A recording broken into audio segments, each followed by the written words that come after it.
ভাই দিব দেন দেন। ডিস দিবে না? না না কিছু কোন। এই নে নে নে নে 10 টাকা নে ভাই নে নে ভাই লে আয় না। কি দিচ্ছেন? এ তেয়াস হিরা আর 10 টাকা কোন দিন লাই? দেন 100 টাকা দেন। ভাই আমার তো নাই এটা কি দি দেখি নাই নাই কি নে কোথা টাকা নিবি না এটা ছিরা টাকা এই কোন দিন লাইছেন এই চলে দেন দেন 100 টাকা দেন। 100 টাকা দিব ভাই আর মনে 10 টাকা কি আছে হয়েছে কি হয়েছে আপনার? ভাই কোয়েন না তো আমি এই যে সব মিলে 20 টাকা দিবে লচ্ছে ভাই হাতে নিচ্ছে না।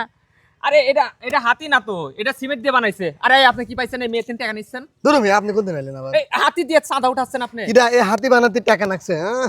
হাতি বানাইতে টাকা লাগছে তাই বলে আপনি পার্কের মধ্যে এভাবে টাকা নেবেন মানুষের ঠকায়ে? কি কি আপনি আপনি তো কথা করছেন কি আপনি জানেন আপনি সরেন আপনি সরেন। আপনি ব্যবসা শুরু করছেন, চাঁদা দিচ্ছেন। কিসের ব্যবসা? আরে যদি হাতি যদি হাঁটতে পারতো সেটা একটা আলাদা বিষয় ছিল। কে এরা বানাতে সিমেন্ট লাগে নাই? এই আপনি টাকা খরচ হয় নাই? যান, পাগল হয়েছেন নাকি? আপনি পাগল, সিমেন্টের এই হাতি আবার এটা। না কয়, আপনি দেন